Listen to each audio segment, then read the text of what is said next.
Hey, Joey B, Mike McSee. Mike, gotta unplug that power chair. I know. Today, after right? today, last show. We're cutting the power out. Yeah, last show. Let's leave that where it is, right? Last show. Yeah.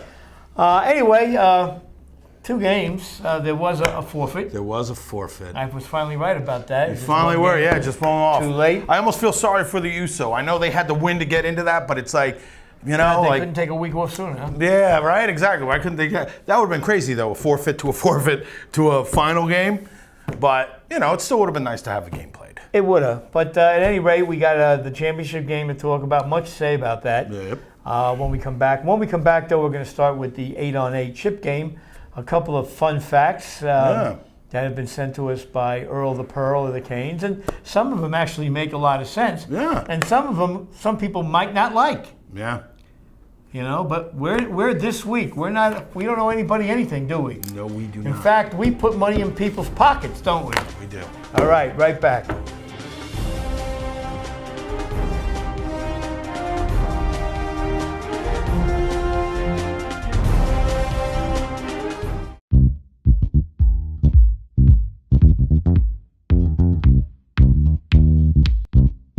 This Blimpie and Surf City Squeeze is located in Secaucus, New Jersey. Family owned by a Marine veteran and his wife. We offer sandwiches on our freshly baked bread, salads, wraps, and paninis. We also offer fresh fruit smoothies and sweet smoothies. Check out our catering menu at www.blimpie.com. We offer 3-foot subs, 6-foot subs, and trays of sandwiches. So keep us in mind for your next event. We are located at 1277 Patterson Plank Road, Secaucus, New Jersey, 07094.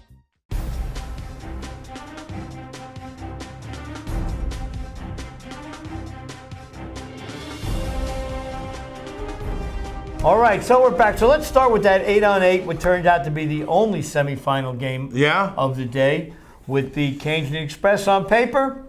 Looked like a good game, but didn't we say the week before the Express may have had it? May have had it, yeah. They were blown out. They got it by the 2 top teams. Yeah, even though they were the number 2 seed, they got blown out by 1 and 3, pretty much in consecutive weeks, almost. You know, 28-0 both games. I mean, that's.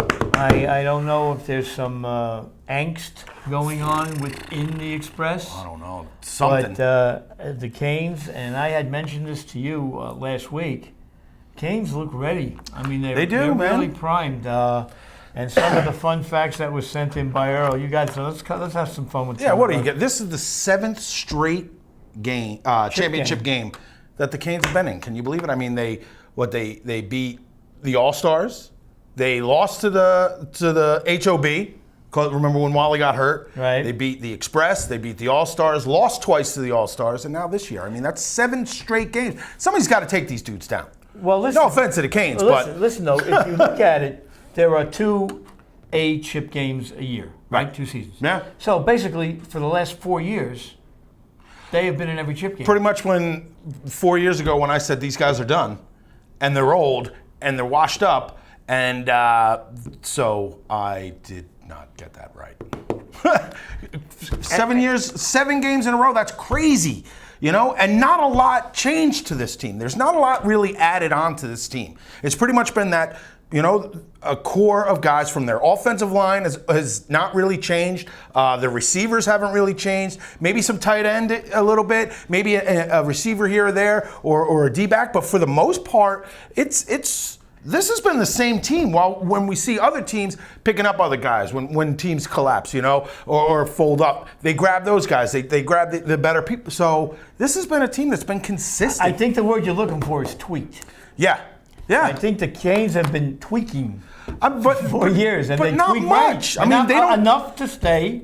They don't really have to do much, is what I'm getting. I mean, a lot of these other teams, they pick up. You know, when HOB went down, hey, let's grab these guys. You know, when the Diablos went down, hey, let's grab some of these guys from here. All these teams that have fallen, you've seen them spread out throughout the league, but the Canes have really stayed the course with a core 8 guys. You know what I mean? And those are, you know, this is the first year without Wally, but you got Wally and Earl and the offensive line is unbelievable. Those guys are enormous, and they still got their 2 receivers. You got Dwayne out there. I mean, these guys they're solid and they don't change up much. They're and consistent. How long, and we talk a lot about the All-Stars. I still don't think we talk enough about the Canes, but. How long did it take the All-Stars to finally bring the Canes down? It took them. Finally to beat them. Yeah, it took a long time. Again, but that was also picking up people. But the right pieces, You can pick up people, don't mean it's going to work out for you. Yeah, you're right. You can pick up all the All-Stars you want. Well, no, you know what I mean? All the top talent when their team goes away. But yeah, it doesn't mean that it's going to work. And I got to tell you something very interesting about this game coming up. I went to play golf the other day. I walk into the clubhouse. Who's standing there? Mike V. Boom. Quarterback of the Goonies. So we actually ended up playing together for 18 holes. And we did some talking about the team. And Mike agreed that having the quarterback there for the Canes really makes this an even game. Yeah. Pete being there and Vic will tell you the truth. Oh, yeah. He's not going to soft soap or not say something that's not so. Yeah, he says the Canes move up dramatically when Pete is there. Oh, every team does. We've seen it. Every team he's been on has made that run. Remember, he had that short stint with the when they had the Giants and the Diablos. He took them as far as he possibly could, And every team it seems he's on. East Orange Wreck. He was the quarterback for East, and they were winning games. There you go. I mean, this guy he's a smart quarterback, an athletic quarterback, big arm, and can run. That's dangerous. And I said, Vic, I mentioned this, Mike V. You hit some tremendous shots the other day. You got to get out there and play this game more often. He hit some good balls. Yeah? He really did. All right. And then other things, the Earl Fax wanted to put a team in the 6-on-6. Yeah. Was told he can't do it because there was a limit on A players playing in the 6-on-6. But has that rule gone bye-bye? That rule has gone bye-bye. Rule's gone bye-bye. Yeah. So maybe we'll see a Canes six-man team next year. Well, we just might. To kind of. But then the league might bring that rule back. They might bring that back. They might bring that rule back.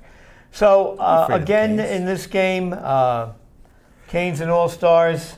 This is a dead even matchup. Pick'em game. This is as pick'em as you can get. I mean, you could go position by position, and this is a straight up pick'em game. Well, good. Then we got to pick them.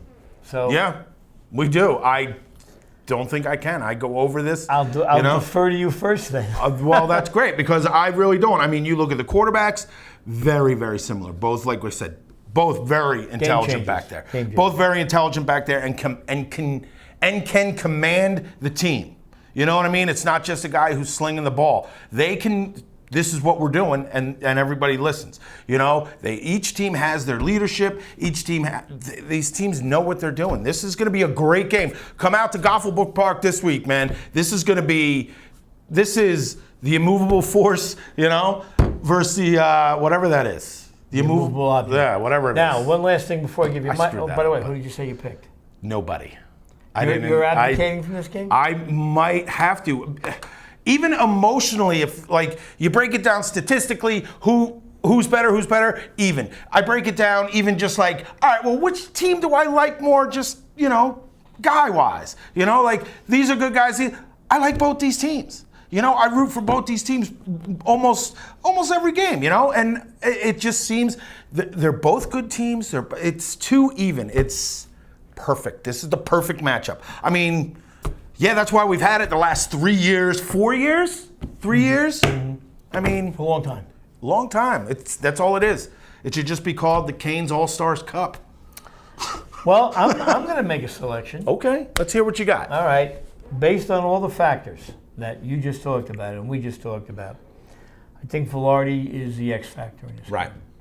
And because of that X factor, I think him and Tatano will offset each other. Big time. I think they'll offset each other. I don't think we give the Canes enough credit for their speed. I think their defense, now O'Connell, who had a huge game in the 6-on-6. Huge game in the 6-on-6. Oh my goodness. Out there in center field is a deterrent to the deep ball. Right. But Velarde, like Tatano, can orchestrate a short game. Yes, they can. And they do something else that the All-Stars don't do. They run the ball. They actually have a bit of a running attack. They have a very good running attack. Very good. Well, when I say a bit, I don't mean they do it every down. Right. But when they do spots, you have to respect that game. You have to respect their running game. That is true. I didn't even think about that. That is one factor that the All-Stars don't have. But now, when we've said that, they come out and run the ball, and they yell up in the stands and say, "Oh, we can't run the ball to me," and that's what happens. So they'll probably run the ball a lot this week, just to prove you wrong. He said it. And short yardage offense. And by short yardage, I mean like 3rd and 5, 3rd and 6, or whatever it might be. I can see the Canes running the ball, and I don't see the All-Stars running. I see Tatano with the short in and out game. So, and then also the ability to kill clock by running the ball too. So with those factors involved, I think that the Canes will come back off last year's defeat to the All-Stars. And that was a very flat game when they lost to them last year. Well, it wasn't exciting. It was also. They were hanging it up, supposedly, that was it, this was it. And it just felt, the sideline, the whole game, I remember we even talked about it, it didn't feel like the hype that it should have been. It was very, but I think now they're back. The Canes, it's tough from what we've seen of them because whenever we've seen them, no Pete. We saw Pete against the East Orange Rec game. But East Orange Rec makes you play crazy football. Exactly, but that's a very good defensive team. I really think the X factor in this game may be Earl. That guy always comes up with just some play that he scores. He wills himself to, I'll go back to that. Was that the 4 overtime All-Star or HOB game where he just busted one out? I remember watching him just even when he had the quarterback. He just makes a play. I like to equate him to like that Tebow type player, He's not the best at least when he was quarterback. He's not the best quarterback, but you know what? You got to watch him. He has a great stiff arm. Everybody knows about it. And he has a great little spin through people where it's hard to grab his flags. I would watch for him. He may be the X factor. Because, again, our kickers are the same. The kickers? The kickers I'll tell you what. I honestly believe that O'Connell has surpassed Brad in terms of value as a field goal kicker. Because O'Connell can boom 50-yarders. He can. And that might be big. I've seen Brad can still kick field goal. I'm not saying Brad can't, but I'm just saying that Brad from maybe 30 yards is just as good as O'Connell, or O'Connell's just as good as Brad. Right. But I think when you get longer, the edge goes to O'Connell.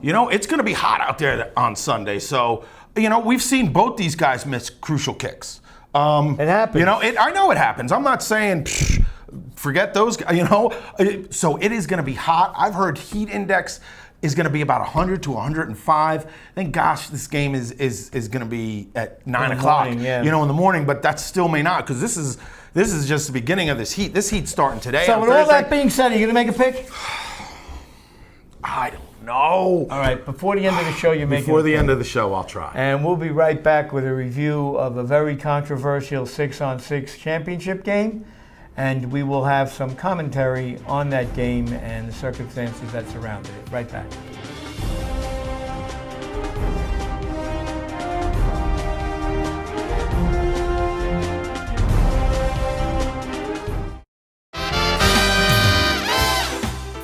As restaurants come and go, it is rare to find an establishment like Steve's Sizzling Steaks. Steve's has focused on excellent food, comfortable ambiance, and a friendly staff. Times sure have changed since Steve's first opened their doors, but what hasn't changed is the family atmosphere that makes Steve's so special.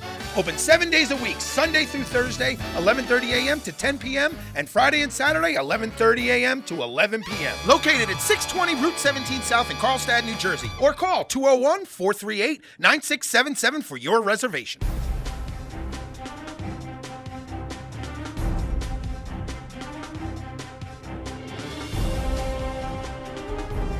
Okay, we're back, and we're going to talk about the game first as the game, and then we are going to offer some commentary, and we'll explain what that commentary is based on before we do it. We said it was going to be a close game. Yes. One touchdown, 26-19. Can't get any closer than that. Nope. Blazers did have the ball trailing with 2 minutes left. You were the one that had mentioned that defense might be the surprise in this game as to who decides who wins it. You were right. The All-Stars stopped the Blazers inside of the 2-minute mark from going downfield and getting a chance at the tying touchdown. They would have had to have scored the extra point also. So a touchdown by itself would not have tied the game. They would have needed the extra point. So again, in a very tightly played game, the All-Stars prevail. They now have the chance to be dual winners in the 6-on-6 and the flag. So, that being said, the following commentary is the voices of the This Week crew. Yes. This by no means reflects the thoughts or anything to do with the ACFL. To remind everyone, the ACFL is a separate entity from us. We can come on here basically and say anything we want. And we're going to do that, or at least I'm going to do that this week. There were at least 30 posts regarding the officiating in this game. Yes. I'm not going to sit here, Mike's not going to sit here, and we're not going to say this play was missed, that play was missed, or anything was missed. You guys have the film. You look at the film. You make your own judgments. But when 30 guys point out basically all the same things, there might be a little credence to that. So the first instinct is to blame the refs. The refs were the cause of this. Now, there's something done in this league that I have been not in favor of for a very long time. And that is the teams in the semifinals and finals get to select the refs that they want doing the game. Right. Now, on the surface, it seems like a good policy. Yeah. Okay? Go beneath the surface. If you are one of these teams, what kind of ref are you going to pick? Yeah, you want your ref. You want your guy. You're going to pick guys that you're either friends with, former players, or guys that you can work. You can work with and know that they're not going to throw many flags. They're going to let you guys play or whatever, opposed to someone or other refs that know the rules, that will throw a flag in a crucial situation that might affect either team, and don't care who wins. Don't have any friends or former teammates or anything like that on either team playing a championship game. So now, I'm asking you guys, do the teams that played have a right to balk if they pick the referees? No. You have no right to say anything if you selected the referees. And what I mean by right, I mean no right, because it was your choice. And the league defines this practice as a way to avoid the league being blamed for a team losing. Being blamed for a team. You can't blame us, you pick the refs. Now on the surface, that looks like a nice fail-safe for the ACFL. But in reality, the fact is, I don't care who's reffing, I don't care who you know, I don't care who you pick, the chance of making a bad call is still there. It sure is. Okay? So now the league puts a big smile on their face and say, well, they can't say anything to us. That's right. But the bottom line is the call was still wrong. A missed call was made. I've proposed this just in conversation. Every athletic team, I don't know, that's probably done in high school and college too, Mike, I would think. All right. But every official is graded out after every game to see what the teams thought of their efficiency. Now, I know that in the ACFL, if a team thinks that they got jobbed by a ref, they'll give them a rating of 1 or something stupid like that. So what I proposed was you have a rating system with a minimum of 5. Okay, so if you thought the guy did a bad job, you give it a 5. Boom. If you thought he did a great job, you want to give him a 10, you give him a 10. You want to give him something in the middle, you give him something in the middle. And at the end of the season, when you get to the semifinals and finals, you look at the graded referees. There you go. And make your selections based on how they graded out during the season. Should be. You're right. I think because how many teams get the same ref week after week after week after week? Don't see another ref. That is true. I agree with that. I think that is a good solution. That is the way to do it. But each team has to do this. This has to be a league-wide thing. And to me, it gives the teams. Now you mentioned something before. The All-Stars and the Canes are playing for the seventh time, or how many times in a row, or whatever. Okay. You have other teams that didn't get to that echelon. Why aren't they given the right to select their referees? Good point. Why aren't they given the right? Good point. I don't know. Okay, why do you wait till the finals? Because those games are more important than a lesser team's games? Not fair. Not fair. Not right. I agree. So either you're going to do it for everybody, or you're not going to do it at all. Yeah. And I mean, I don't know how many refs are in this league. I know that there are probably more refs than there are games to do. Right. And the teams, you got to give the teams some credit. They know who, well, I even hate using, I'm not even going to use the term. They know what refs are more efficient than others. Right. I'm not going to say better than, more efficient than others. Right. So, I mean, if you're going to do that just for the semifinals and finals, their games don't mean anything. That's true. I don't think that's right. And it's not that big a deal, Mike. No. You got 2 refs doing a game during regular. Coach, give me a grade. Right. Give the other ref a grade. Okay, thank you. You know, or break it down that each team gets to pick one ref and the league picks the third ref. You know, something like that. Something, you know, so every base is covered. I don't know. If you go straight down the line with this, you pick your own refs. Yeah. I don't think it's a fair practice, and if it's only done to protect the league from any retribution from bad calls, Right. which it should do, Yeah. because all they have to say is, "Well, you pick the refs." You know, I know, but bad calls happen. They are gonna It happen. I happens. don't care who's reffing. You know, it happens, guys. These guys are trying to watch everything. I mean, it's it tough for even happens. 3 guys. You know, to I'm watch that sure. many guys. I'm sure. You know, on this play that we all know what play we're talking about, but Several, actually. You know, but we're not but- going to say a ref was wrong. I'll never say a ref was wrong. it was Look his at the judgment, and that's what he's there for, is to give his judgment. You know, within the rules, he saw what he saw. It's It is it's what horrible, it is. It but is what it again, is. it didn't decide the game on that play. All right, it didn't decide a lot of the stuff. There was still a chance to tie it up at the end. You know, yeah, it sucks that happened, but But you know what, Mike? But it's over, and it's- I know it's over. I'm not trying Right. to take anything away from the All-Stars. Right. They played within No. the rules. They played the cards they were dealt, and they won the game. But my point is this, and you said it didn't affect the outcome of the game. Right. I don't think we can sit here and make a judgment as to what affects the outcome of a game midway through it. True. I saw someone though break it down. You know, if scoring kept the same way with that score, you know, where we would have ended up. Anyway, that's just the way that I feel about it. Mike has his own opinion. I'd like to see more diversification among the refs. I can tell you who the 3 refs are going to be without even looking at the board for Sunday's game. Right. You're going to have Eric, you're going to have Chris Malkin, and either Czar or Joe Consiglio. Okay. That's it. Yeah. That's it. That seems to be the holy trinity or the quadruple foursome or whatever you want to call them. But that being said, All-Stars played a great game. They did play a great game. I thought both sides played a great game.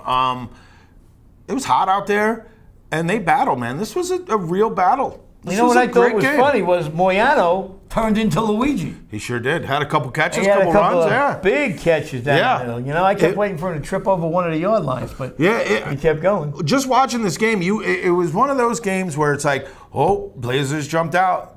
They're going to clamp down. Now, oh, no, wait. Here we go. It was a nice back and forth game. It really was. I thought I had a great time watching it. I had a great time rewatching it. It was a great game. You know, it really was. You filmed that game, right? Yes, I did. Great job. I thought, you know, Timmy had a great game on both sides. You know, that was really the difference in this game. Both sides of the ball. He had a couple. Did Timmy win the MVP then? I am not sure. I got out of there before that. Before the MVP was named. Sorry, I was should have not been sure. Brought up on the board by the league. But he had a great game. He MVP. denied a late touchdown, or was it a touchdown or an extra point? Had a great dive and catch into the end zone. Point. You know, I mean, he just played. He played a normal game for him, really. If you go and watch him, his career over the years, man, that's how that guy plays. You know what? I'll tell you what. Not only he should have up. gotten the game MVP, I think he should have gotten if they had a league MVP. Yeah, I think O'Connell would have won it. Yeah, hands down. The guy, I'm telling you, He's he's a phenomenal. three-way He really player. is. He really is. And he does all 3. Plays defense great, kicks the ball great, catches the ball great. Yeah. So I mean, you find me one flaw in his game, there is none. Yeah, he had a great season. Great. Great game too. Yeah, he got beat once in a while, but that happens. Barry beats. Yeah, Barry beats everybody in the everybody. league. I mean, yeah, yeah. There's no shame in getting beat by Barry. I mean, that happens. There's some real speed in this league. Hey, man, there's some real speed in this league. Genuine speed. Yeah, you know, and. But I got to hand it to you, MC. You said that it would be defense that would make the difference. Yeah, that's a defensive game. You know, because again, very, very even on the offensive sides for both lines, everything. But it's defense. It's who can stop. It's who can stop the other guy. And that's what it came down to, especially that last 2 minutes of that game. You know. Yeah. Well, all I can say is, partner, it's been 6 years, and it's been a long time. We don't know what the future holds for us. Yeah, at we'll this see. point. We'll see what happens. But in the meantime, it was great bringing you guys a game. Remember, you play in the only league that has its own TV coverage. That's right. Seen. Again, I know you guys don't believe it. You haven't believed it for a long time, but it is. we have a worldwide audience. A few, you know. So you play in a league that provides you with a lot of things other leagues can't. Yes. So on that note, Joey B, Mike McSee, enjoy the championship game if you're going, and have a great summer. And good luck to both teams on Sunday. Guys, most important thing, stay safe. Yeah. Joey B, Mike McSee.